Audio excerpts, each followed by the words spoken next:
السلام علیکم ورحمۃ اللہ وبرکاتہ.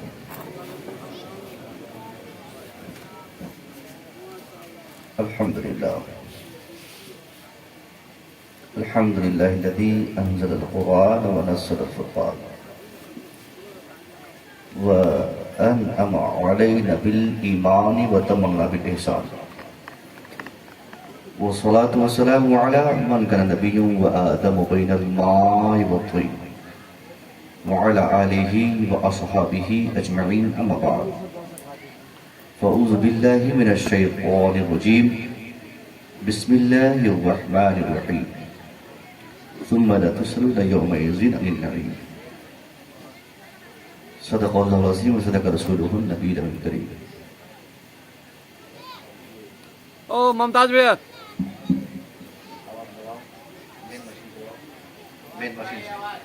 مین مشین سے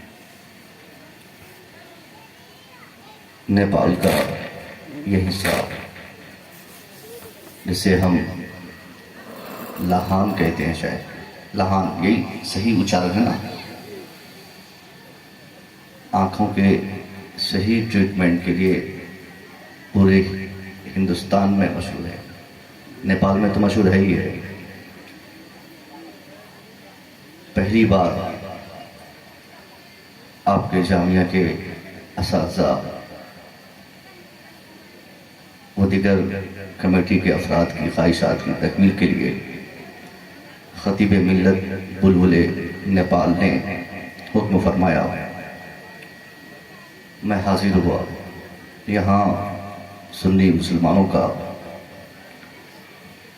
اتنا بڑا قافلہ، مدرسہ، مسجد، یعنی یوں کہیے کہ نیپال بیتے 20-25 سالوں میں نیپال میں سنیت کا کام بڑی تیزی سے آگے بڑھا ہے. ہمارے بزرگوں نے، خاص طور پہ سرکار حضور شیر نیپال نے اپنی تحریک کے ذریعے جن چیزوں کو آپ نے شروع کیا تھا، آپ کی وفات کے بعد آپ کے فیض یافتہ، آپ کے بعد کے علماء، ان لوگوں نے بڑی سنجیدگی سے آپ کے بچے ہوئے کام اور آپ کی تحریک کو آگے بڑھایا. اس میں ایک بڑا محترم نام ہے معتمد خاص حضور شیر نیپال حضرت علامہ مفتی رحمت اللہ مصباحی صاحب اللہ. دوسری جانب لاہان کے قاضی مفتی عبدالخالق صاحب، ان لوگوں نے بھی بڑا اچھا کارنامہ اس علاقے میں سنیت کو بچانے کے لیے کیا. میری نظر میں ایک عالم اس زمانے کے بڑے محترم ہیں، بڑے فعال، متحرک ہیں، ایکٹیویٹڈ ہیں، جنہیں ہم حضرت مولانا ثقافی صاحب جو مجھ سے پیشتر خطاب فرما رہے تھے، ان کی تحریکات کے ذریعے یہ ہندوستان اور نیپال کے علماء کے بیچ بڑا مشہور ہے. انہوں نے کئی جہت سے سنیت کے لیے کام کرنے کے لیے ادارے کھول رکھے ہیں. اللہ ان کے حوصلے کو بلند فرمائے. انشاءاللہ میری گفتگو کے درمیان جو حضرات بچے ہوئے ہیں، جن کو میں صحیح سے پہچانتا ہوں، انشاءاللہ ان کے تذکرے، ان کے کارنامے میں بتاتا رہوں گا. میرے پاس وقت کی کافی کمی ہے. میں چاہتا ہوں کہ اپنے وقت کا صحیح استعمال کرتے ہوئے آپ کے مقصد کی تکمیل ہو جائے. سرکار امام پاک کی شہادت کے تعلق سے جب بھی محفل میں جانا ہوتا ہے تو یہ گھبراہٹ ہوتی ہے کہ مجھ سے پہلے کے خطبہ نے کیا کہا، مجھے کیا کہنا ہے. کہیں ایسا نہ ہو جائے کہ کہانی اور قصے بیان کرنے کے چکر میں تکرار لازم آئے اور سنی بھی چیز بار بار آپ کو سننا پڑے. اس سے بچتے ہوئے میں اپنی گفتگو اس انداز سے کرنے کی کوشش کروں گا کہ آپ نے اگر پہلے سن بھی لیا ہو تو مجھ سے سننے میں آپ کو کچھ اور ہی احساس ہوگا. جدت آئے گی، مزہ آئے گا. مزہ اس نہج سے کہ آپ کے دل اور آپ کا دماغ، آپ کی چاہت سرکار امام پاک کی طرف زیادہ ہو جائے گی. ویسے مزہ کا مطلب وہ جشن نہیں جو آج ہمارے ہندوستان اور نیپال کے کئی جلسوں میں اشتہارات میں لوگ جشن شہید اعظم لکھتے ہیں. میں بہت سنجیدگی سے جب سوچا کہ شہادت ایک تکلیف دہ امر ہے اور اس کے لیے اگر یاد کی محفل منائی جائے تو اس کو جشن کہنا کہیں سے بھی درست نہیں ہو سکتا. آپ ذکر حسین رکھیں نام، آپ یاد حسین رکھیں، سجدہ حسین رکھیں، لیکن جشن نہ رکھیں، کیونکہ یہ جشن کا مطلب ہوتا ہے خوشی. اتساہت ہو کر آدمی جشن کا کوئی اہتمام کرتا ہے. امام پاک نے اپنی زندگی سے جو پیغام دیا، آپ کے پیغامات آج پوری دنیا کے لیے یہ ثابت ہو چکے ہیں کہ پوری دنیا کو سچائی، ایمانداری، وفاداری، حقانیت، ان ساری چیزوں کی جو حفاظت ہوئی ہے وہ صرف اور صرف امام پاک کی شہادت کی بنیاد پہ. سرکار امام پاک کے تعلق سے آج ہم صرف 10 دن، 12 دن، 15 دن یا 1 مہینہ خاص کر لیتے ہیں. جب محرم شریف کا مہینہ آتا ہے مسلمانوں کو ایسا لگتا ہے کہ حسین کی محبت ان کے دلوں سے بالکل زندہ ہو گئی، جاگ گئی. جیسے جیسے محرم شریف کا مہینہ ختم ہوتا ہے ساری محبت، سارے دعوے، سارے نعرے سب ایسے ہی دھوست ہو جاتے ہیں. پھر جیسے ہم پہلے تھے ویسے ہو جاتے ہیں. یعنی ہم کہیں نہ کہیں دنیا کو یہ بتاتے ہیں کہ حسین کی یاد 10 دنوں کے لیے ہے یا 1 مہینہ کے لیے ہے. حسین کے کارنامے 10 دنوں کے تھے، 2 دنوں کے تھے یا 1 مہینہ کے تھے. سچائی یہ ہے سرکار امام پاک کی زندگی اور آپ کی خدمات اور آپ کی شہادت ہمارے لیے 10 دن کے لیے نہیں، 1 مہینہ کے لیے نہیں، پوری زندگی کے لیے ہے. انسان کی ترقی کا کوئی ایسا شعبہ نہیں ہے جہاں پر حسین کی زندگی اس انسان کی ترقی میں رہنمائی نہ کرتی ہو. امام پاک کی زندگی کا ہر حصہ ہماری زندگی کے لیے ایک ماڈل ہے. آپ نے اپنی زندگی میں قربانی کرنے کا، ایثار کا، سیکریفائس کا ایک بہترین مثال دنیا کے سامنے پیش کیا. نانا جان نے جس اسلام کو شروع فرمایا تھا اس اسلام کے استھاپنا کے دن سے ہی اسلام دشمنی کی آواز لوگ بلند کرتے رہے.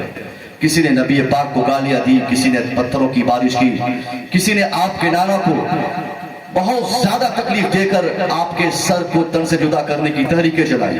طرح طرح سے آپ کو تکالیف دینے کی لوگوں نے کوششیں کی. مصطفیٰ کریم نے 23 سال میں جو کارنامہ انجام دیا، 23 سال کی تبلیغی زندگی نبی کریم صلی اللہ علیہ وسلم کی، اس 23 سال میں بہت زیادہ بدلاؤ عرب میں دیکھا گیا.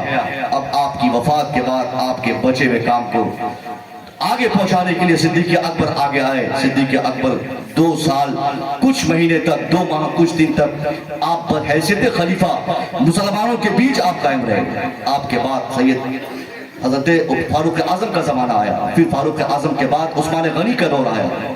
عثمان غنی کے بعد اس صحابی رسول کا تذکرہ کیا جاتا ہے، ان کا زمانہ آیا جو نبی پاک کے سب سے زیادہ معتبر تھے، جن کے تعلق سے مصطفیٰ کریم نے کسی زمانے میں کہا تھا، جن کے علم اور جن کی حکمت کے اعتراف میں نبی نے کہا تھا، انا مدینۃ العلم وعلی بابھا، I am the city of knowledge and Ali is the door of it. میں علم کا شہر ہوں اور علی اس شہر علم کا دروازہ ہے. اس علی کو مصطفیٰ کریم نے یہ مقام عطا کیا اور بتایا دنیا کو کہ علی کتنے ہوشیار ہے، کتنے بڑے حکیم ہے. طبیبوں کے طبیب، حکیموں کے حکیم کا نام مولا علی ہے.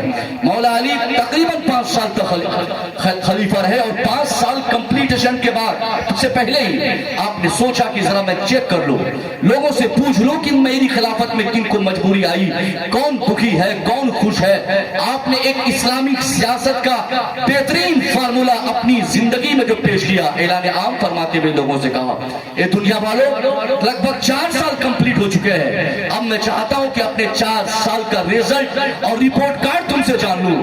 میرے پاس کچھ مال پڑے ہوئے مال غنیمت کے، میں چاہتا ہوں کہ تم میں سے جن کو ضرورت ہو میں ان کو دے دوں. کون ہے جو بھوکا ہے، کون ہے جو ننگا ہے، کون ہے جو جن کو ان چیزوں کی ضرورت ہے. آپ نے جو اعلان فرمایا، آپ کے اعلان کے بعد اس مجلس میں تقریباً 4 لاکھ افراد موجود تھے. 4 لاکھ افراد جس مجمع میں ہو، سارے لوگ ایک ہی شخص کے دیوانے ہو، وہ ایسا ہو نہیں سکتا. آپ کے دشمن بھی رہے ہوں گے، آپ کے وفادار بھی ہوں گے، آپ کے دشمن بھی ہوں گے.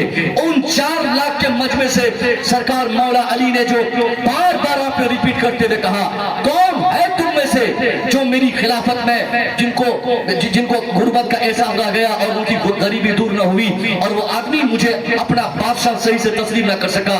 आपसी तनाज़ो और दुश्मनी वो अलग चीज है, मगर बहैसियत बादशाह, बहैसियत खलीफा तुम में से कौन है जिसको तकलीफ हुई है? बार बार ऐलान आम के बाद भी उन 4 लाख के अफराद में से किसी को यह जुर्रत ना हो सकी कि वो सरकार मौला अली के सामने वो आकर हाथ उठाकर ये कह सके कि आपकी हुकूमत ने मुझे मजबूर कर दिया, आपकी वजह से मैं मजबूर हूँ, आपकी वजह से मैं आज तक भूखा रह गया।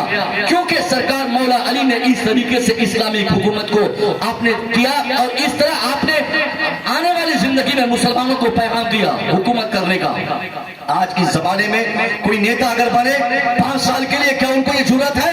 5 साल का प्रधान, 5 साल का मिनिस्टर, 5 साल का नेता, 5 साल का मुखिया, 5 साल का विधायक, 5 साल का सरपंच, कोई हो, 5 साल कंप्लीट होने से पहले आज उनको जरूरत नहीं। वो जनता के बीच जाकर ये कह सके कि मैं तुम्हारे बीच 5 साल तक रहा और 5 साल के अंदर मैंने तेरी खिदमत में कहां चूक की, कहां मुझसे कौन सी गलती हुई, कहां मैंने तेरी खिदमत ना कर सकी। किसी नेता के अंदर ये जरूरत नहीं, क्योंकि आज का नेता 5 साल क्या साहब, 1 हफ्ता अभी उसको ओहदा मिलते वक्त 1 हफ्ता नहीं होता कि चोरी की आदत लग जाती है, बेईमानी की आदत लग जाती है और 4-5 साल पहले वो अपने समाज का सबसे मजबूत चोर, अपने समाज का सबसे मजबूत वो डकैत की तरह सिफत वाला इंसान होता है। अब वो ये जुर्रत नहीं कर सकता कि जनता के बीच जाकर अपना रिपोर्ट मांगे, जनता के बीच जाकर अपना फीडबैक मांग सके कि मैंने तेरी कितनी खिदमत की, मैंने तेरा कितना काम किया, कौन तुम में से मुझसे खुश रही। मगर मौला अली ने अपनी जिंदगी में अपनी खिलाफत के मियाद को कंप्लीट होने से पहले जनता के बीच जाकर अपना फीडबैक लेते हुए एक बेहतर सियासतदान की हैसियत से आपने खुद को साबित किया। आपके बाद हजरत इमाम हसन खलीफा बने, जैसा कि मुफ्ती साहब कह रहे थे। हजरत इमाम हसन के बाद हजरत अमीर मुआविया 20 साल के लिए, 20 साल के बाद अब जाहिर है जिसका बाप 20 साल तक खलीफा रहेगा, बादशाह रहेगा। आज भी यहाँ हमारे यहाँ अगर किसी का बाप ज्यादा दिनों तक कोई मजबूत पद पे रहता है, आमतौर पे देखा जाता है उसका बच्चा अय्याश होता है, उसका बेटा शराबी होता है, उसका बेटा अपने बाप की दौलतों को देखकर, बाप की शोहरतों को देखकर उसके बेटे का मनोबल ज्यादा बुलंद होता है और उनकी जिंदगी के रास्ते बदल जाते हैं। हजरत अमीर मुआविया जो एक जलीलुल कद्र सहाबी रसूल का नाम है, आपकी खिलाफत का नाजायज फायदा आपका बेटा उठा रहा था। यजीद अपने बाप की खिलाफत के नशे में कभी वो शराब पीता, कभी वो अयाशी करता, क्योंकि उसका मजबूत ये अकीदा था कि कौन मुझे मारेगा, कौन मुझे फेंकेगा, कौन मुझे पकड़ेगा। मेरा बाप तो 20 साल से इस कुर्सी पर है। अब धीरे धीरे अपने समाज का नासूर बनता हुआ शख्स जिसको यजीद कहा जाता है, यजीद अपने समाज का सबसे बड़ा शराबी, यजीद अपने समाज का सबसे बड़ा अय्याश शख्स, उसकी अय्याशी के तस्करे पूरे अरब में तकरीबन जहां जहां मुसलमान रहते थे, जो हजरत अमीर मुआविया को जानते वो यजीद को भी जान रहे थे कि यजीद कैसा शख्स है। अमीर मुआविया की वफात के बाद जबरन अपने बाप की कुर्सी पर बैठकर अपने को हाकिम डिक्लेयर करने वाला शख्स यजीद कहता है, अब मेरा बाप खलीफा नहीं, अब मैं खलीफा हूँ।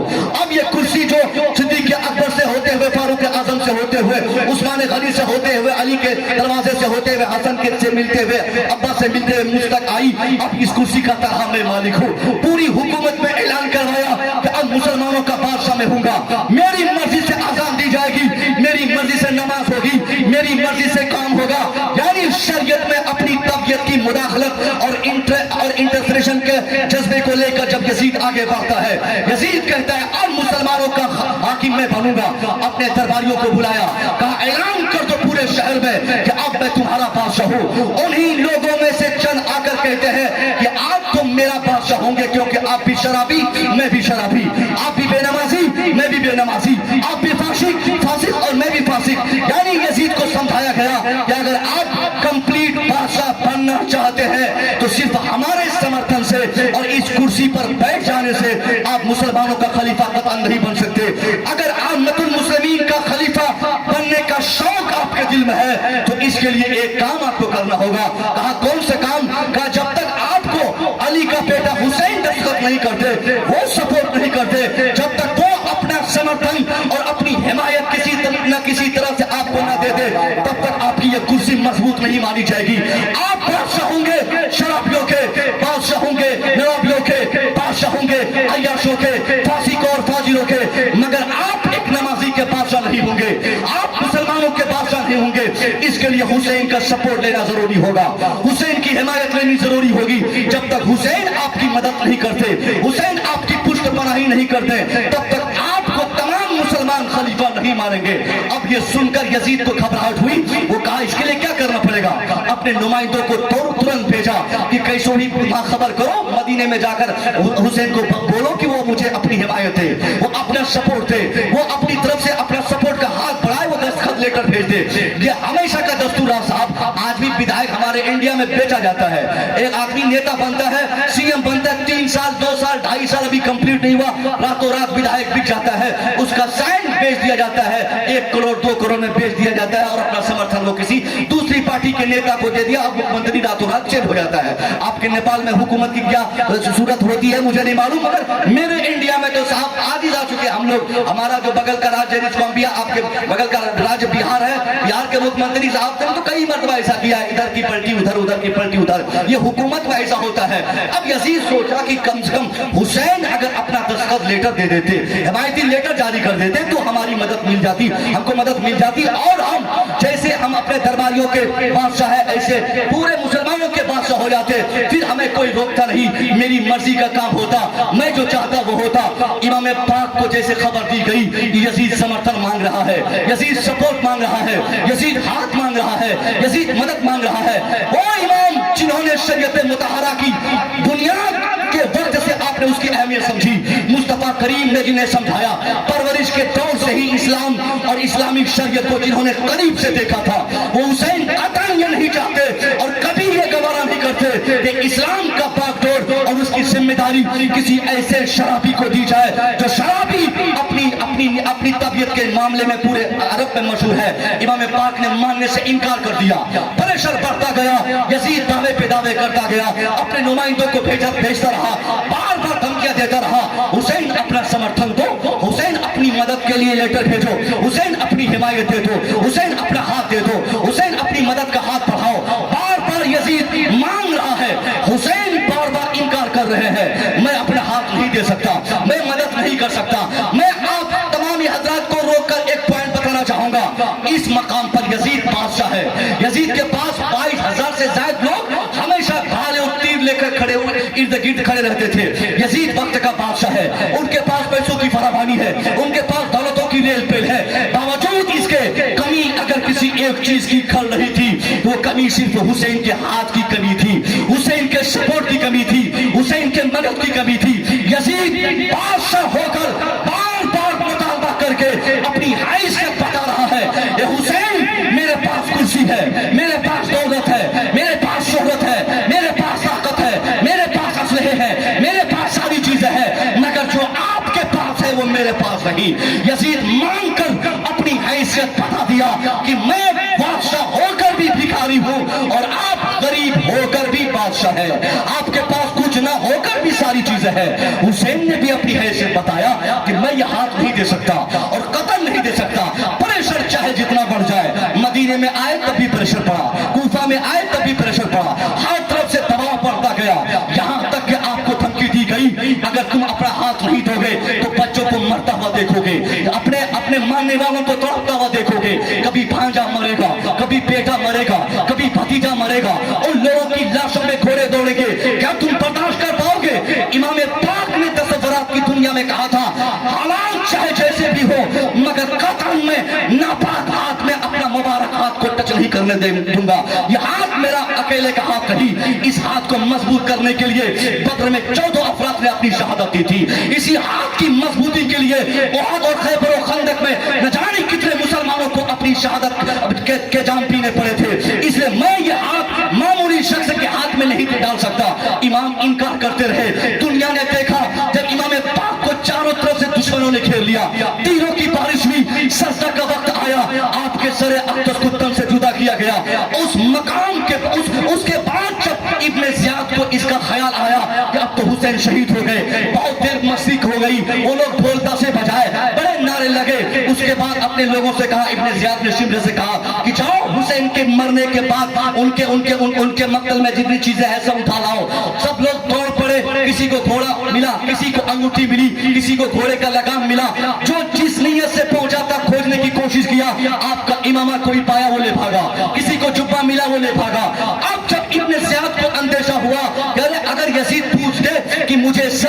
چاہیے, مجھے حسین کا ہاتھ چاہیے, تو میں یہ سر دے کر کیا کروں گا. اس لیے بڑی شدت کے ساتھ, سختی کے ساتھ ابن زیاد کے آتش پر وہاں پر حسین پاک کے ہاتھ کو لوگوں نے تلاش کرنے کی کوشش کی. اللہ کی قسم, وہ حسین جنہوں نے جیتے جی مدینہ سے مکہ, مکہ سے کوفہ, کوفہ سے جوان بھتیجے کی موت کے بعد بھی, بھائی کی موت کے بعد بھی, بیٹے کی موت کے بعد بھی آپ نے اپنے ہاتھ کی حفاظت کی تھی. آپ کی شہادت کے بعد ابن زیاد کے لوگوں نے, یزید کے ماننے والوں نے جب آپ کے ہاتھ مبارک کو جب تلاش کرنا چاہا, تاریخ میں آتا ہے کہ آپ کے مبارک ہاتھ کو جب لوگوں نے کھوجا تو آپ کے شریر کے سارے پارٹس مل گئے, آپ کے بدن کے سارے ایلیمنٹس مل گئے. آپ کا پاؤں مبارک ملا, آپ کی انگوٹھی مل گئی, آپ کے امامہ شریف دستیاب ہو گئے, آپ کا سر اقدس مل گیا. مگر اس مقام مقتل میں اگر کوئی چیز شدت سے تلاش کی جا رہی تھی تو حسین پاک کا ہاتھ مبارک تھا. کوئی کسی کو ہاتھ نہ مل سکا.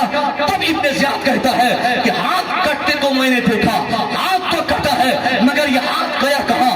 ہمارے علماء نے اس کا جواب دیتے ہوئے دنیا کو سمجھایا ہے کہ حسین مصطفیٰ کا ہاتھ کٹا ہے, دنیا نے دیکھا, پاؤں کٹا دنیا نے دیکھا, آپ نے تیر کھایا دنیا نے دیکھا, سر اقدس کٹے دنیا نے دیکھا. مگر ہاتھ کٹنے کے بعد زمین پہ گرنے سے پہلے اللہ نے آپ کے ہاتھ مبارک کو جنت بھیجوا دیا تاکہ یزید کے ناپاک ہاتھ میں ٹچ ہونے سے حسین کا ہاتھ ہمیشہ کے لیے بچ جائے. یہ حسین کے ہاتھ کی قدر و قیمت ہے, یہ حسین کے ہاتھ کی عظمت ہے. حسین نے اپنے ہاتھ کی حفاظت کی, اللہ نے آپ کی بھرپور مدد کی, اور دنیا بھر کو یہ سندیش مل گیا حسین کی بارگاہ سے کہ انسان صرف وہ کامیاب نہیں جس کے پاس دولت اور شہرتوں کی ریل پہ ہو.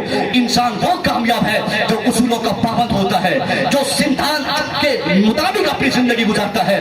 اسلام نے جو سدھانت بنایا, اسلام نے جو نیم بنایا, اسلام نے جو ضابطہ دنیا کو دیا, اس ضابطے کے مطابق زندگی پر عمل کرنے کا بہترین فارمولہ امام پاک نے دیا. میرے امام مدینہ میں رہ جاتے تو شرعی اعتبار سے کوئی قباحت نہ تھی. مدینے سے مکہ آتے, بار بار لے کر گیا تو کوئی کیا ہوا, اب انکار کر دیتے, بات میں نہیں جاؤں گا, خط بھیج رہا ہے, پیغام بھیج رہا ہے, ہمیں فرصت نہیں, ہمارے لیے مکہ ٹھیک ہے, مکہ شریف میں رہوں گا, یہاں میرے چاہنے والے ہیں, یہاں میری خدمت ہوگی, یہاں میرے لوگ فالوورز ہیں, یہاں میری مدد ہو جائے گی. آپ مدینہ شریف سے مکہ شریف آئے, نہیں جاتے تب بھی کوئی بات نہیں تھی.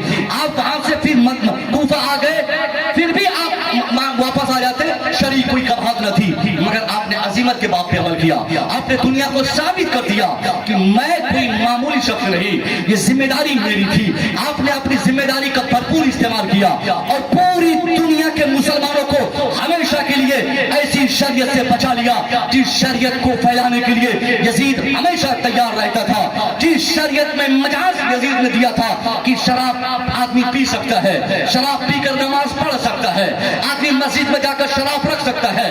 اگر امام پاک اس وقت اپنے بھتیجوں اور بیٹوں اور بھانجوں کے ساتھ اپنی شہادت آپ نے نہیں دی ہوتی تو آج ہماری مسجدوں کے امام صاحب, آج مسجدوں کے مؤذن صاحب اذان سے پہلے ایک گیلن تاڑی کے لے جا کے وہ مؤذن حال میں رکھتے اور بولتے کہ اذان دے دیں گے, اس کے بعد آرام سے بیٹھ کے پیئیں گے.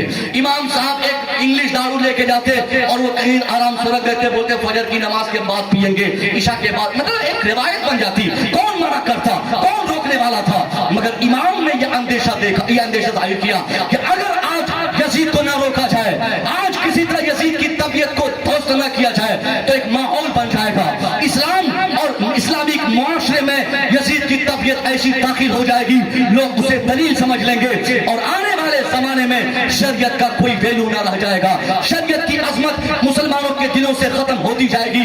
اس لیے میرے امام نے اتنا بڑا کارنامہ انجام دیا, جہاں بھانجا قربان کیا, جہاں بھتیجا قربان کیا. اس پورے سانحے میں, پورے واقعے میں سب سے بڑی شہادت اگر آپ میری نگاہوں سے دیکھیں گے تو سب سے بڑی شہادت حضرت قاسم کی شہادت نہیں ہے. حضرت قاسم کی شہادت کو سلام, حضرت قاسم کی شہادت بھی سب سے بڑی شہادت نہیں ہے, حضرت عباس کی شہادت بھی سب سے بڑی شہادت نہیں ہے. حالانکہ حضرت عباس کیا, آپ کے چاہنے والوں میں سے جس نے بھی میدان کربلا میں اسلام کو بچانے کے لیے اپنی قربانی دی, ایک قدم آگے بڑھایا, ان کی اس خدمت کو قیامت تک کے مسلمان اگر اپنے ہزاروں سروں کی قربانی دے کر یاد کرے تب بھی کم ہے. مگر اس پورے معاملات میں سب سے بڑی شہادت جو ہوئی وہ 18 سال کے جوان بیٹے حضرت امام علی اکبر کی شہادت صاحب. ایک تقریباً 57 سال کا بوڑھا باپ 18 سال کے بیٹے کو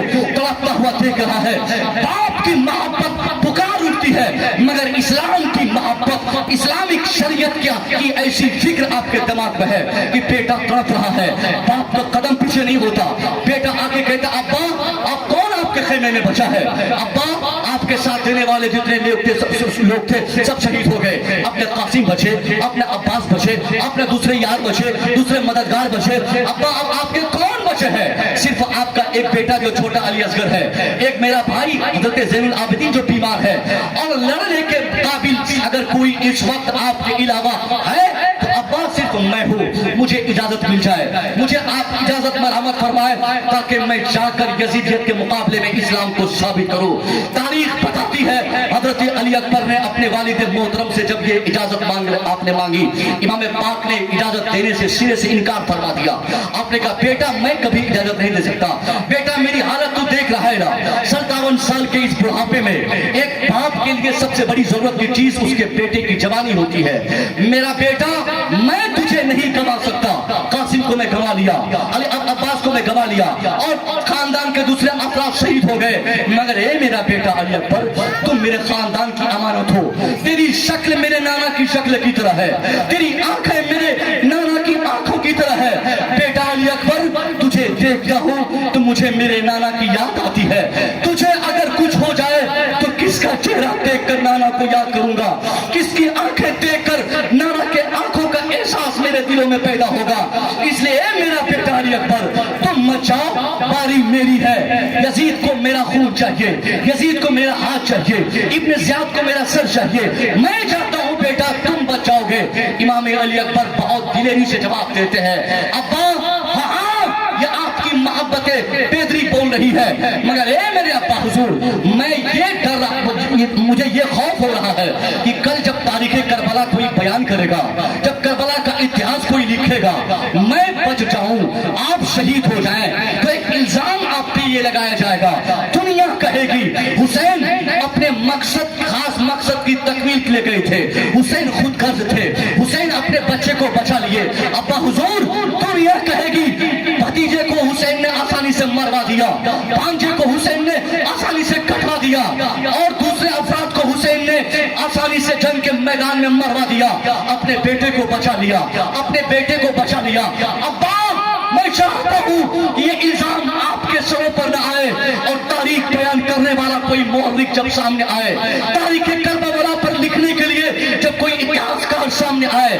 जब वो करबला की तारीख लिखे तो शुरू से आखिर तक भी इश्तिहार लिखता चला जाए इस हैसियत से कि करबला के मैदान में हुसैन अपने किसी खास मकसद की तकमील के लिए नहीं गए थे, हुसैन ने जहां भांजे को शहादत के लिए भेजा था, जहां भतीजे को कुर्बान किया था, वहीं 18 साल के जवान बेटे को भी उसने शहीद करवा दिया, उसने कुर्बान किया, उसने लड़ने के लिए भेजा।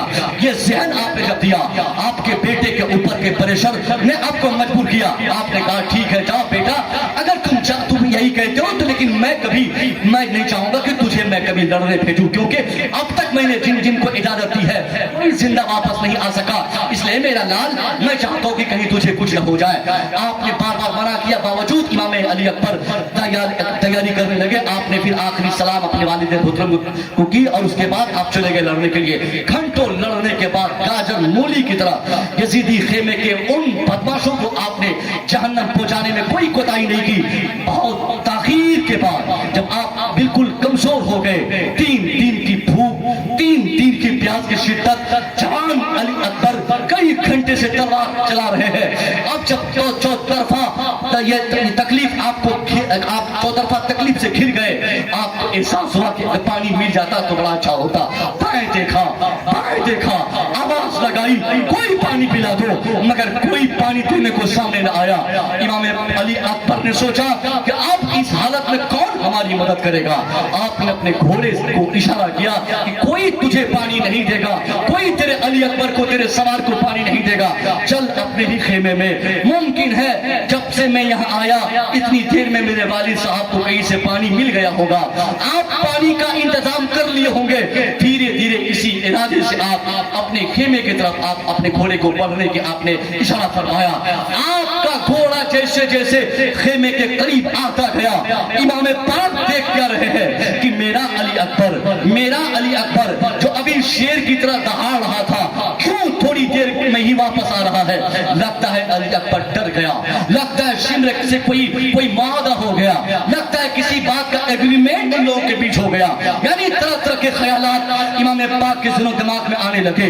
मगर जब अली अकबर करीब आए, आपने फरमाया बेटा अली अकबर क्यों वापस आ गए, क्या हो गया बेटा, क्या इब्ने ज़ियाद से खौफ खा गए, क्या दुश्मनों की तलवार तेरी तलवार को कमजोर कर दी, क्या दुश्मनों के नेज़े और तीर ने तुझे लाकर बना दिया।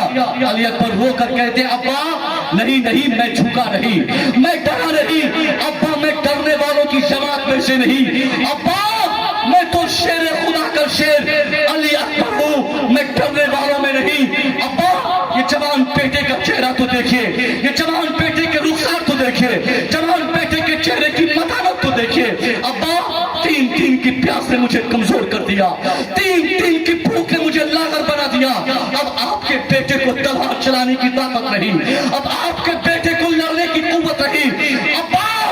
अगर आपने अपने बेटे को पानी के चंद कतरात इनके लिए इंतजाम फरमा दिया, आपका बेटा आज अगर पानी पी लिया, आपका हाथ पकड़ के आपसे वादा करता हूं अब्बा वापस लड़ने जाऊंगा, और उस वक्त तक मैं लड़ता रहूंगा जब तक आखिरी यजीदियत का खात्मा ना हो जाए। कहीं से पानी तो पहले पिलाइए अब्बा। एक बेटा चाहे जिसका भी हो, हर बेटे की आखिरी उम्मीद उसके वो अपने बाप की बारगाह में तलाश करता है, बाप के पास अपनी जरूरत लेके जाता है। इमाम अली अकबर अपनी जरूरतों की तकमील अपने वालिद मोहतरम से चाह रहे हैं, मगर इमाम पाक फरमाते बेटा तुझे तो पता है ना 3 दिन हो गए, खाने पीने के तमाम चीजों पर मुकम्मल पाबंदी आयद कर दी गई है, कहीं से कोई खाने का सामान लेकर हमारे खेमे तक न आए, पानी कहीं से न पहुंच पाए। इब्ने ज़ियाद की यही चौतरफा कोशिश 3 दिनों से रही है। ए मेरा बेटा, अभी से पहले जितने लोग शहीद हुए, कासिम हुए, अब्बास हुए, दूसरे चाहने वाले हुए, सब प्यासे मर गए, सब ने प्यासे शहादत का जाम पी लिया। अब बेटा बता कि ऐसी परिस्थिति में मैं कहां से पानी लाऊंगा।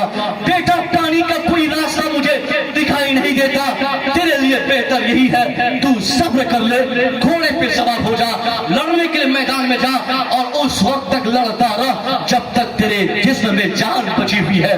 वो अली अकबर जो अपनी प्यास बुझाने के लिए बूढ़े बाप की बारगाह में हाजिर हुए थे, मगर उन्हें क्या पता था कि मैं अब्बा के पास प्यासा जाऊंगा और प्यासा ही वापस आ जाऊंगा। आप प्यासे वापस आए, फिर आपने तलवार तान दी, यजीदियत से मुकाबला होता रहा। एक शरीर ने ऐसा नेजा चलाया जो आपके पीठ पुष्ट से आपके सीने को पार कर गया। इसकी ज़रब इतनी सख्त थी कि इमाम अली अकबर सह न सके, जमीन पर आप गिर पड़े। दौड़ते हुए इमाम पाक आए, एक जवान बेटे को दौड़ता हुआ देखकर आपने सरे मुबारक को अपने जांघों पे रख लिया, उनके चेहरे के गर्द गुबार साफ करने लगे, और आपने मोहब्बत से पूछा बेटा कहाँ तकलीफ हो रही है, बेटा कहाँ चोट लगी है, बेटा कहाँ पर जख्म है। अली अकबर कहते हैं अब्बा यूं तो जिस्म का कोई हिस्सा ऐसा नहीं बचा जो जख्मी न हो, जो तकलीफ दे न हो, मगर ये आखिरी ज़रब जिस नेज़े की मुझे हुई है इसकी तकलीफ बहुत सख्त है। अब्बा इस नेज़े को जल्दी से अपने बेटे के सीने से निकाल लीजिए, बहुत ज्यादा तकलीफ हो रही है। मुर्रिखीन बताते हैं इमाम पाक ने सोचा ये मामूली नेज़ा होगा, तकलीफ ये ज़रब कम होगी, आपने एक हाथ से खींचना चाहा, नहीं निकल पाया, दोनों हाथों का इस्तेमाल किया, नहीं निकल सका। उसके बाद दोनों हाथ दोनों पांव को जमीन यानी पूरे बदन के मुश्तरका कुव्वतों को यकजा करके जब आपने अपने बेटे के सीने से पैवस्त खंजर को आपने जब खींचा है, मुर्रिखीन बताते हैं उस वक्त जवान बेटे का कलेजा बूढ़े बाप के हाथ में आ गया। अली अकबर उसी वक्त शहादत का जाम पी गए। मैं पूछना चाहता हूँ साहब, अगर हमको मोहब्बत है इस्लाम से, हम गौर तो करें इस शहादत पे। इमाम हुसैन की शहादत आपकी निगाहों में, हमारी निगाहों में इनसे कम का मर्तबा इसलिए हम बता सकते हैं, वरना शहादत किसी कम नहीं होती, मगर यहाँ डबल शहादत है, एक मोहब्बत की शहादत है, एक मोहब्बत की कुर्बानी है। हज़रत इमाम हुसैन अपनी जानों की कुर्बानी देना तो आप पहले से चाह रहे थे, और हर बार उनके पास अगर ऑप्शन रखा जाए कि तुझे मरना होगा या तेरी औलाद को मरना होगा, तो हर बाप का जवाब यही होगा कि मेरे बच्चों को तुम छोड़ दो, मुझे मारना है मार लो, मुझे सूली पे लटकाना हो लटका दो, मुझे फांसी देनी हो दे दो, मगर मेरे बच्चों को छोड़ दो। वो मैदान करबला ऐसा मैदान बन चुका जहां कभी भांजे को, कहीं भतीजे को, कभी भतीजे को, कभी दोस्तों को, कभी जवान बेटे को तड़पा तड़पा कर इस्लाम की बका के लिए मारा गया। हुसैन आजम ने सारे मजालिम सब्र और तहम्मुल के साथ सहते रहे, इस उम्मीद के साथ कि आज मेरा बेटा मर रहा है मगर इस्लाम हमेशा के लिए जिंदा हो जाएगा। आज मेरा भतीजा मर रहा है मगर मेरे भतीजे की कुर्बानी के बाद हमेशा के लिए इस्लाम की कुर्बानी से, इस्लाम कुर्बान होने से बच जाएगा और फिर हमेशा के लिए इस्लाम महफूज हो जाएगा। इमाम पाक ने इसी मकसद की तकमील के लिए अपनी कुर्बानी दी। जभी तो कयामत तक के लिए कहा जाता है इस्लाम कयामत तक के लिए मुमताज मजहब है, इस्लाम कयामत तक के लिए महफूज मजहब है। ये जो चिंगारियां आपके पड़ोसी मुल्क से लोग छोड़ते हैं, कभी आवाज आती है अजान बंद हो, कभी आवाज आती है मस्जिद बंद हो, कभी आवाज आती है नमाज बंद हो, कभी आवाज आती है रोजा बंद हो, कभी आवाज आती है इस्लामिक सिविलाइजेशन में ताले लगा दिए जाए। ऐसे लोगों को सोचना चाहिए हुसैन के मकसद की हुसैन जिस मकसद के तहत कुर्बान हुए थे, आपके मकसद की तकमील हो गई। आपने इसलिए कुर्बानी दी थी ताकि इस्लाम बच जाए। जब तक इस्लाम बचा रहेगा मुसलमानों के दिलों में हुसैन जिंदा माने जाएंगे। आज अगर हम में से कोई ये सोचता है कि हुसैन मर गए, हुसैन शहीद हो गए, ऐसे लोगों को सोचना चाहिए हुसैन मरे नहीं, हुसैन जिंदा है। इसलिए जिंदा है साहब। हुसैन का मकसद शहादत का ये था कि मेरी शहादत के बाद अजान बच जाएगी, नमाज बच जाएगी, मस्जिदों मेहराब बच जाएंगे, मदरसे बच जाएंगे, मुसलमानों के तशख्खुसात महफूज हो जाएंगे। अब जहां जहां अजान की आवाज सुनाई देगी पता चलेगा हुसैन जिंदा है। जहां जहां से नमाज हो, जहां जहां नमाज होगी मालूम होगा हुसैन जिंदा है। क्योंकि हुसैन की शहादत अजान बचाने के लिए, हुसैन की शहादत नमाज बचाने के लिए, हुसैन की शहादत सच्चाई को बचाने के लिए, हुसैन की शहादत वफादारी की हिफाजत के लिए हुई थी। अब जब जब अजान की बात होगी, नमाज की बात होगी तो उन दुश्मनों को कहा जाएगा कि तुम अपने मकसद की तकमील में तुम कभी कामयाब अपने मकसद में नहीं हो सकते, क्योंकि अजान हमेशा हमारी मस्जिदों से दी जाएगी। क्योंकि इस अजान को बचाने के लिए हुसैन पूरा खानदान कटा दिया, हुसैन का खानदान को शहीद किया गया। इसलिए न कयामत तक अजान कोई रोक सकता, न नमाज रोक सकता, न कुरान की तालीमात रोक सकता, न कयामत तक मुसलमानों की बढ़ती तादाद को कोई रोक सकता। इसलिए कि इसके लिए हुसैन आजम ने अपने पूरे खानदान को मरवाया है, कटवाया है, शहादत का जाम आपने नोश फरमाया है।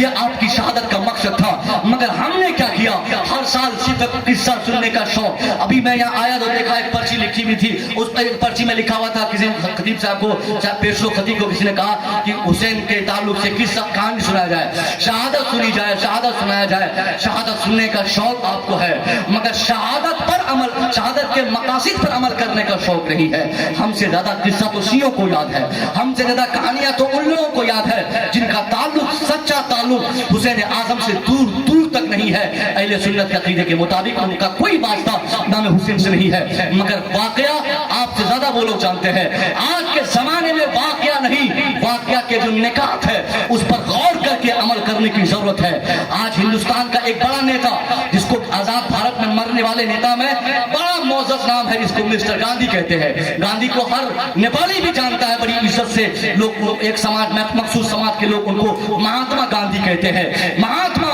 यानी बड़ा अजीम शान, जो बहुत ज्यादा, जो ग्रेटफुल जिसे कहा जाता हो, महाविशाल जानकारी और बहुत चौतरफा जो उलूम के जो माहिर हो, ऐसे ही शख्स को महात्मा कहा जाता है। महात्मा अपने समाज का, जिसको गांधी हम कहते हैं और गांधी कहना ही चाहिए। मिस्टर गांधी हिंदुस्तान का, आजाद भारत का मरने वाले नेताओं में सबसे ज्यादा पढ़ा लिखा, इतना पढ़ा लिखा कि अफ्रीका से लेकर हिंदुस्तान तक वकालत करके ऐसी ऐसी तहरीक उसने चलाई कि भारत जैसे मुल्क को जो अंग्रेजों के मुकम्मल कब्जे और नरगे में चला गया था, उस भारत को आजादी दिलाने में जिस शख्स ने सबसे बड़ा भूमिका निभाया उसका नाम मिस्टर गांधी है। गांधी जिस वक्त भारत आजाद हो चुका था, इंडिया पाकिस्तान के विभाजन की बातें हो रही थी, उस वक्त गांधी के चैम्बर में चंद शरीरों ने आकर गुजारिश की, अपने मालूमात रखे और कहा कि सर आप तो ऑथोराइज्ड हैं, आप भारत के पिता हैं, आप फादर ऑफ द डिटर्मिनेशन है, आपके कलम में वो ताकत, वो कुव्वत है। अगर आप 2 लाइन लिख देंगे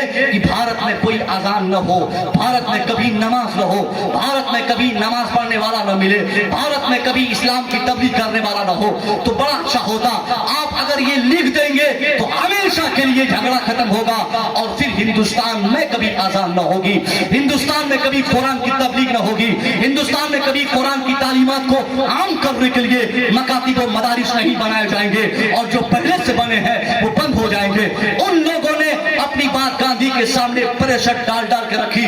गांधी बार बार पूछ रहा है, तेरा मकसद क्या है, तुम चाहते क्या हो, क्यों मैं ऐसा करूं, क्या दुश्मनी तुझे इस्लाम से है? क्योंकि गांधी पढ़ा लिखा है, वो जज्बे में आकर कोई फैसला नहीं करेगा। नेता जब जाहिल होता है तो चंद वोटों के खातिर वो अपनी जहालत में सराबोर होकर कोई फैसला कर जाता है, मगर लीडर जब पढ़ा लिखा हो किसी फैसले तक पहुंचने से पहले 50 बार सोचता है कि इसके गलत नताइज क्या मुरतब होंगे, इसके असरात कौम पर क्या होंगे, इसके नेगेटिव्स क्या है, इसके पॉजिटिव्स क्या है। यानी हर बिंदु, हर निकात पर जिनकी पहुंच और जिनकी सोच पहुंचती है उसी को पढ़ा लिखा लीडर कहता है। मिस्टर गांधी बोला, ठीक है, मैंने तेरी बात सुन ली, अब कभी फैसला करूंगा, पहले फैसला से पहले मैं इस्लाम पढ़ तो लूं, इस्लाम जान तो लूं, इस्लाम पढ़ तो लूं कि इस्लाम क्या कहता है।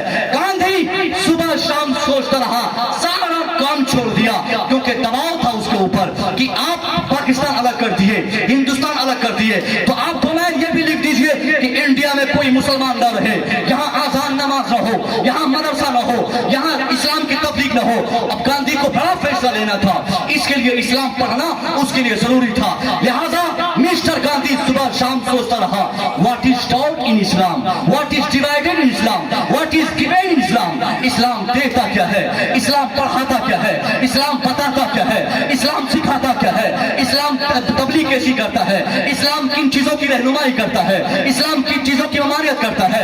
इन बिंदुओं को गंभीरता से जानने के लिए गांधी ने इंग्लिश अनुवाद की चंद किताबें जो इस्लामियात से मुताल्लिक थी उनको मंगा कर पढ़ना शुरू किया। इस्लाम के पैगंबर के बायोग्राफी को और पढ़ा, आपके बचपने को पढ़ा, आपकी जवानी को पढ़ा, आपके बुढ़ापे को पढ़ा। उसके बाद पहले खलीफा हजरत सिद्दीक अकबर के दौरे खिलाफत की मुद्दत को बड़ी गंभीरता से पढ़ा, फिर फारूक आजम को पढ़ा, फिर उस्मान गनी की जिंदगी पढ़ा, फिर मौला अली के पास तकरीबन 5 साल खिलाफत की मुद्दत को गौर से पढ़ा, इमाम हसन को पढ़ा, इमाम हुसैन को पढ़ा, हजरत अमीर माविया को भी पढ़ा। इन सारे मेटर्स को पढ़ने के बाद 15-20 दिन गुजर गए और वो गांधी जिसके सरों पर दबाव था और बार बार प्रेशर था, एक खास समाज के लोग आकर कहते थे इस्लाम बंद किया जाए, इस्लाम की तबलीग पर पाबंदी आयद की जाए, आजान बंद हो जाए, नमाज बंद हो जाए।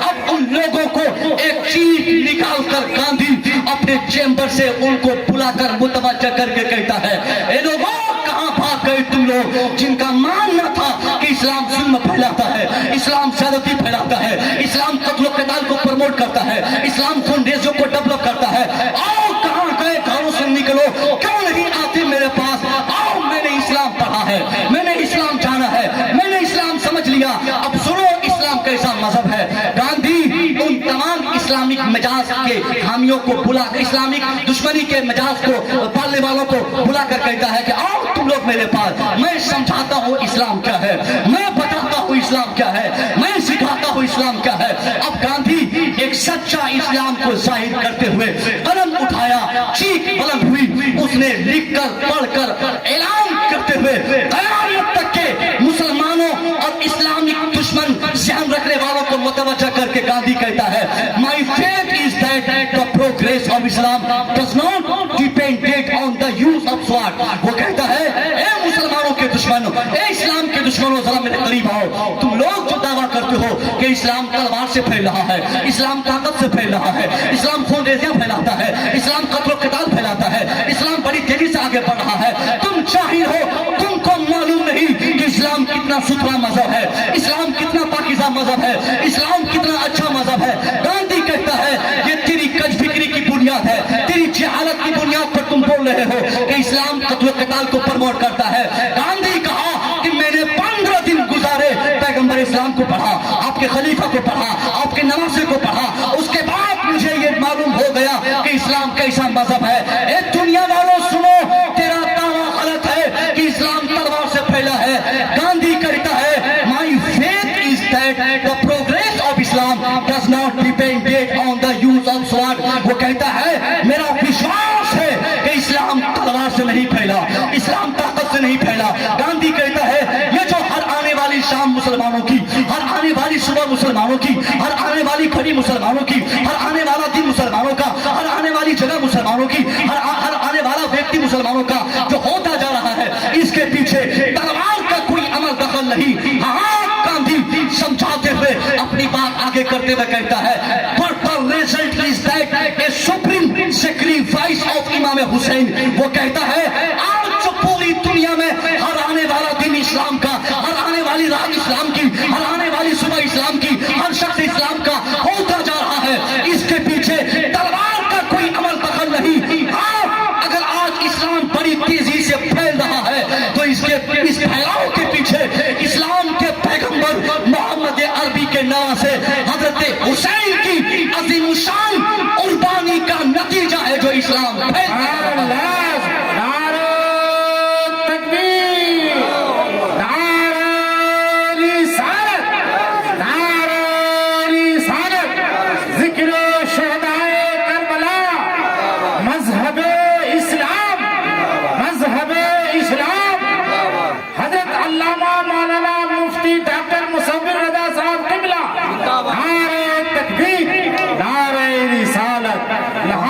سنی مسلمان. گاندھی نے ذہن صاف کر دیا, اس نے کہا but the result is that a supreme sacrifice of امام حسین. اس نے آسانی سے بتا دیا ان سارے دشمنوں کو اور ان سب کے دعوے جن کے مطالبہ, جن جو اپنے ایک خاص مطالبے کے تحت آئے تھے کہ گاندھی اگر چاہیں گے تو یہ آسانی سے کام ہو جائے گا. آج بھی ایسے چند لوگ نکلتے رہتے ہیں, بل سے باہر آتے رہتے ہیں, ان کی پرواہ ہمیں نہیں کرنی. ہمیں اپنا کام بڑی سنجیدگی اور محبت سے جس طریقے سے اسلام نے کرنے کی ہمیں اجازت دی ہے, تبلیغ کرنے کی اجازت دی ہے, اس انداز سے ہم اپنے کام کو آگے بڑھاتے رہیں گے انشاءاللہ. ہر آنے والا ویکتی اور آنے والی گھڑی ہماری ہوگی, ہمارا وقت ہوگا, اس سے گھبرانے کی ضرورت نہیں. ہاں اب گاندھی آگے کہتا ہے if India wants to be a successful country. اس نے تو انڈیا کے بارے میں کہا تھا, مگر آپ نیپال گئے تو کیا ہوا؟ کامیابی کے راز اور کامیابی کے طور طریقے ہر سماج کے لیے ایک ہی ہوتے ہیں. گاندھی کہتا ہے if India wants to be a successful country. اس نے کہا اگر ہندوستان یعنی ہندوستان کے لوگ, اگر ہندوستان کے لوگ اپنے ملک کو ترقی پذیر ملک دیکھنا چاہتے ہیں اور بنانا چاہتے ہیں تو اس کے لیے کس چیز کی ضرورت ہے؟ گاندھی کہتا ہے it must follow to footsteps of امام حسین. تو اس کے لیے کسی اور کے نقش قدم پہ چلنے کی ضرورت نہیں, صرف حسین کے نقش قدم پہ دنیا چل دے, ترقی پا جائے گی. اور یہ نہیں, آدمی چاہے نیپال کا ہو یا انڈیا کا, گوگل سب کے لیے ایک ہے. اب گوگل یہ کبھی نہیں پوچھتا کہ تم کس ملک کے ہو اور کیا سرچ کر رہے ہو. آپ نیپال کے ہیں تو کیا ہوا, آپ صبح چیک کر لیجیے گا, گوگل پہ جا کے آپ پوچھ لیجیے, آپ اپنی زبان میں پوچھ لیجیے. انگریزی جانتے ہو تو اس میں پوچھ لیجیے what has told about Hussain by Gandhi. جس انداز سے چاہے پوچھ لیں گاندھی کے ذریعے حسین کے بارے میں کیا کہا گیا, یا یہ کہے کہ what was the concept about Hussain of mister Gandhi. Gandhi کا کانسیپٹ حسین کے بارے میں کیا تھا. گوگل فوراً جواب دیتے ہوئے ساری چیزیں جو میں نے بتائی وہ آپ کو بتایا گا کہ گاندھی کی طرح پڑھا لکھا شخص جب امام حسین کو سمجھا, وہ اپنا کانسیپٹ دنیا کو دیتے ہوئے سمجھا دیا کہ آج دنیا میں جہاں بھی سچائی بچی ہے تو اس سچائی کے پیچھے کی خدمات صرف امام حسین کی ہے. اگر حسین نہ ہوتے تو اس طرح دنیا میں جو آج وفاداری, سچائی اور اچھائی کی باتیں ہوتی ہے, یہ اچھا کی بات کرنے والا کوئی ویکتی صحیح سے سامنے نہیں آتا. حضرات محترم, ہم نے اپنے مذہب کے قانون کو فراموش کیا. ہمارے پیشرو خطیب ثقافی صاحب نے جن نکات کی طرف آپ کو لے جانے کی انہوں نے کوشش کی, یقیناً ان چیزوں کو روکنے کی ضرورت ہے. ہم نے یزیدیت پر بہت زیادہ کام کیا. حسینیت کے نعرے کے تناظر میں ہم نے یزیدیت کو فروغ دیا. نام ہم نے یزید کا, نام ہم نے حسین کا لیا, کام ہم نے یزید کا کیا پرسوں سے. اور اگر ہمارے علماء روکنے کے لیے آئے تو چند شریف قسم کے لوگ ان کو سامنے آ کے بولتے ہیں حضرات نیا مولوی نیا فتویٰ. हमारे बाप दादा के जमाने से ढोल लोग बजा रहे हैं, कोई मना करने वाला नहीं आया, और ये आए मुफ्ती साहब मना करने के लिए, बड़का मुफ्ती ये गुलाम गौस भाई हमारे सोशल मीडिया के जरिए से बहुत दिनों से, और ऐसे फिजिकली मैं 1-2 साल से जुड़ा हुआ हूँ, अक्सर इनका भी फेसबुक पढ़ता हूँ, इसके जरिए मुझे नेपाल के हालात मालूम होते रहते कि नेपाल में क्या चल रहा है, इंडिया में क्या चल रहा है। तो ये बहुत एक्टिव है, और किसी भी खबर को सबसे पहले अगर वो नश्र करते हैं नेपाल के उलमा में से, तो मैं देखता हूँ कि इनकी आईडी से वो खबर नश्र होती है।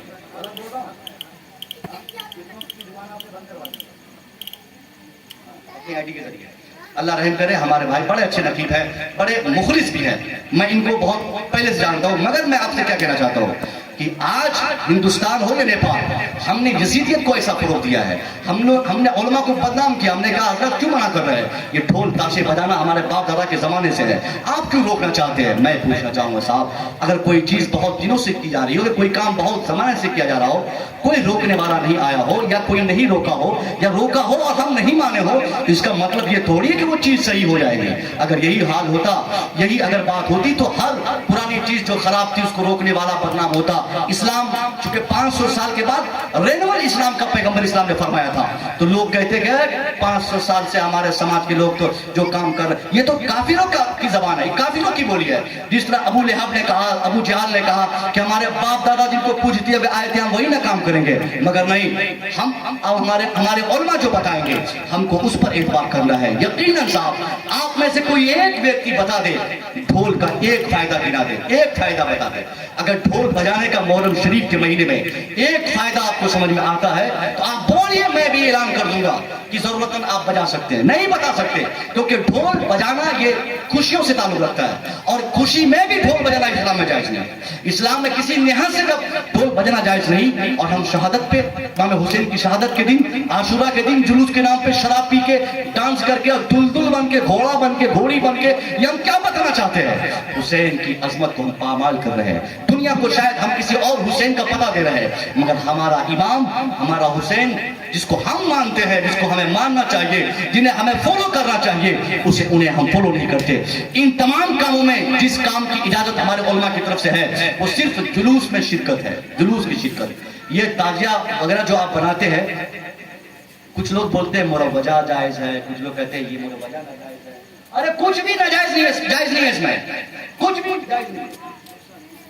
शिर्क की पहली सीढ़ी है ताजिया बनाना। अभी कल एक तस्वीर में देख रहे थे, ताजिया के जरिए वो एक गॉड की तस्वीर बनाई, तो इसलिए जिस चीज से खतरा हो तो क्या जिद करेंगे हम जायज नाजायज क्या करना है, तो आराम मानो ना यार। उसके बनाने से अगर बाद में ये खौफ हो कि हमारी नीयत खराब हो जाएगी, या हमारे बच्चे इसको डेवलप करते करते कोई और सूरत दे देंगे, तो उसको हराम समझ कर तो छोड़ो।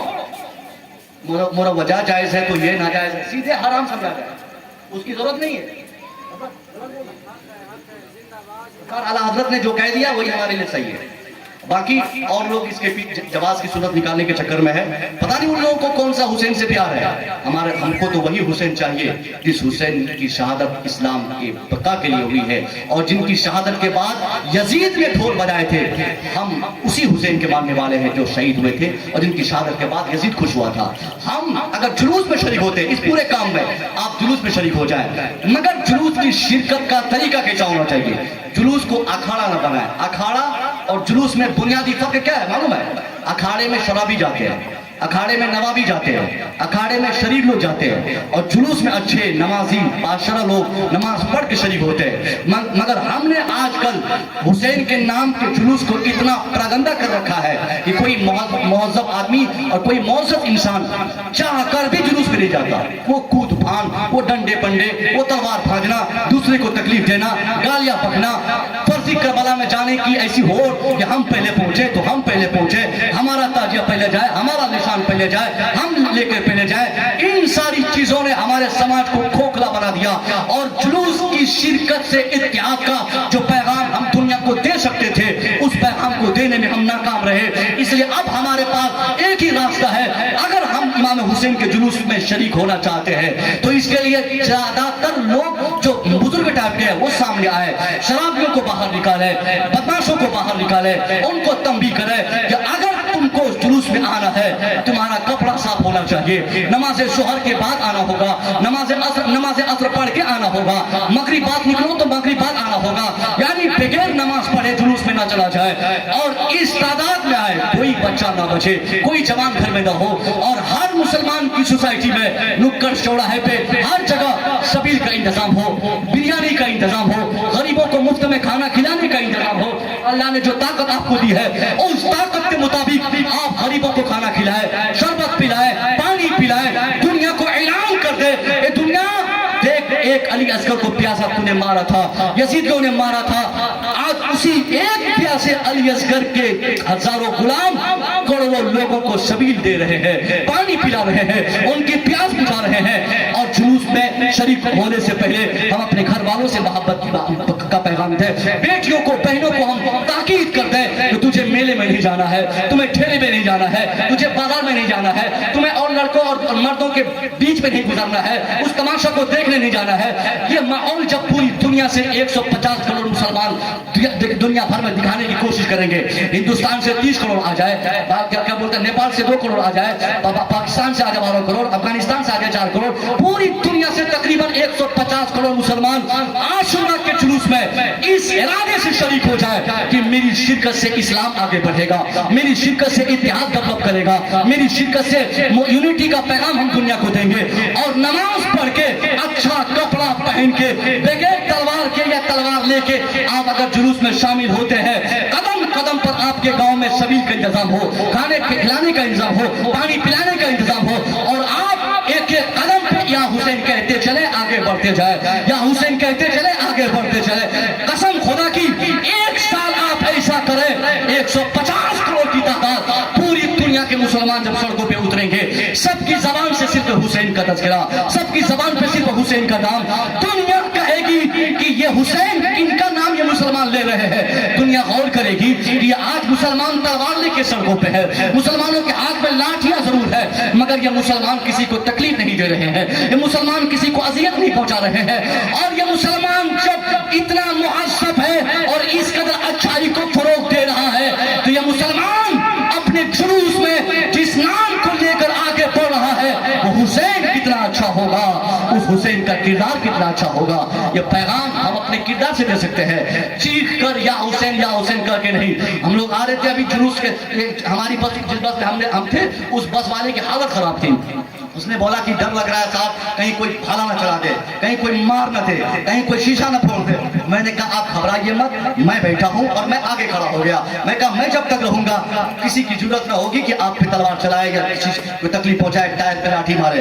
फिर भी 2-4 बदमाशों ने मारने की कोशिश की, और ये भाला दिखाकर उस टायर की तरफ इशारा किया। ये क्या हम इस्लाम बताना चाहते हैं? ये इस्लाम है सब, ये हुसैन की मोहब्बत है, ये तो यजीदियों की फितरत है, दूसरों को तकलीफ देना, रास्ते में चलने वालों को तकलीफ देना, मेहमानी में बुलाकर उसको सताना, मेहमान को परेशान करना, ये सारी चीजें यजीदियों और इब्ने ज़ियाद की फितरत है। मगर हम आपसे कहना चाहते हैं, आप अगर हुसैनी हैं तो आप अपने किरदार से अपने दुश्मनों को भी आप अपने को हुसैनी साबित करें, और ये बता दें कि मेरे हुसैन ऐसे चलते थे, मेरे हुसैन ऐसे बोलते थे, मेरे हुसैन ये पैगाम देते थे। ये है बेहतर किरदार जो आपको पेश करता है, मगर इन चीजों पर गौर कोई करता नहीं। अगर एक मौलवी अगर सख्त लहजे का इस्तेमाल कर दे तो कयामत आती है उनके ऊपर, और बोलता है क्या है, ये मुफ्ती इकबाल को हटाओ यहाँ से मदरसे से। बहुत ये फतवा करते हैं, बहुत फतवा झाड़ते हैं, इस मुफ्ती को हटाओ। नहीं साहब, ये मुफ्तियाने कराम को क्या पड़ी है, इनको अपनी मुलाजमत प्यारी नहीं है क्या? मगर बावजूद इसके ये चाहते हैं जिनसे हम 10,000 पर मंथ लेते हैं, कम से कम उस शख्स की दुनिया और आखिरत तबाह होने से बच जाए, वो आदमी मरने के बाद बर्बाद ना हो। हमारी आखिरत की फिक्र करते हुए ये हमारे उलमा अपनी जबान खोलते हैं, इनकी कदर होनी चाहिए। इंशाअल्लाह जब तक हम इनकी इज्जत करते रहेंगे, हम अपने समाज को खुराफात से बचाते रहेंगे। बीवी बेटी बच्चियों को भी हम पर्दे में रहने की तलकीन करें। हालात बड़े खतरनाक हो गए। आपका नेपाल तो साहब हमारे हिंदुस्तान के लिए एक बहुत बड़ा जरिया बन चुका है। कभी कोई अपने किसी चीज की तकमील होती है, नेपाल को मोड़ा बनाकर एक आदमी अपना काम चला ले रहा है। अभी से 10-15 दिन पहले हमने खबर सुना, बड़ी हंसी आई मुझे, कि वो नापाक लड़की जो कहा जाता है कि मुसलमानों की बेटी, हालांकि इस्लाम से उसका कितना ताल्लुक है इस पर बहस मुझे नहीं करनी है, मगर नाम उसका जरूर मुसलमानों की तरह है। अपने शौहर को त्याग देकर एक फर्जी मोहब्बत की तकमील में नेपाल आई, भागकर इंडिया चली गई, और आज पूरे इंडिया के मीडिया को गुलाम बनाकर अपनी गलियों में घुमाती नजर आ रही है। वो सीमा हैदर, हमारी बच्ची कोशिश हो कि सीमा हैदर न बने। ये फर्जी मोहब्बत के चर्चे जो गली गली में होते रहते हैं, इस पर पाबंदी बैठा दी जाए। अपनी बच्चियों को और अपनी बीवियों को सख्त तरीन लहजे से कहा जाए कि मेरी बेटी तुम मार्केट नहीं जा सकती, मेरी बीवी तुम मार्केट नहीं जा सकती। जाहिर है साहब, बीवी की तमाम जरूरत के सामान जब आप खरीद रहे हैं तो बीवी क्यों मार्केट शॉपिंग के लिए जाएगी? उसी की बीवियां बिगड़ती है जो आदमी अपनी बीवी को आजाद छोड़ देता है, बीवी को फोन नहीं करता, बाहर से बीवी से मोहब्बत नहीं करता, उसी वक्त उसी की बीवी बिगड़ जाती है। मगर मैं ऐसी बहनों से, ऐसी बीवियों से गुजारिश करूंगा, ए मेरी बेटियों, ए मेरी बहनों, अल्लाह की कसम जो शौहर आपको अल्लाह ने निकाह के बाद अता फरमाया है, निकाह के बाद जो किस्मत में आपका शौहर था यही आपके लिए बेहतर है। इसके बाद कोई खूबसूरत चेहरा वाला, करोड़ों की दौलत वाला आ जाए, मगर जो शौहर आपको निकाह के बाद मिला है उससे बड़ी दौलत दुनिया में आपके लिए कोई नहीं है। कोई मोहब्बत प्यार की बात करे उसको लात मारिए, अपने भाई, अपने बाप, अपने घर वालों से ज्यादा अपने लिए बेहतर किसी को ना समझा जाए। यकीनन जब आदमी इन चीजों पर गौर करेगा वो अपने को, अपने समाज को बचाने में कामयाब होगा। मैं दुआ करूंगा मौला तबारक व तआला इस अज़ीम शान जलसे के इत्माम में जिन भाइयों ने जिस तरह से खिदमत की, अल्लाह सबकी खिदमत के बदले में दारिन की सादत अता फरमाए। मैंने चूंकि बहुत गंभीर मसले पर बीच बीच में गुफ्तगू की, और ये करबला का वाकया ऐसा होता साहब, खत्मी बात कोई खतीब नहीं बता सकता। अगर पसीने छूट जाएंगे जब अगर किसी खतीब को रोक के पूछ दिया जाए कि हज़रत ये आपने कहाँ से पढ़ा, कभी कोई बात सुनी भी रहती है, कभी कोई ऐसी किताब की बातें रहती है जिस किताब के मुसन्निफीन के ताल्लुक से हमारे अकीदे पहले से खराब है, सही नहीं रहती। मगर फिर भी एहतियातन मेरी कोशिश रहती है कि हमेशा करबला की बात करने के बाद मैं एहतियातन तौबा करता हूँ, अल्लाह हमारी गलती माफ फरमाए। अस्तगफिरुल्लाह रब्बी मिन कुल्लि ज़ंबि व अतूबु इलैह। अस्सलामु अलैकुम।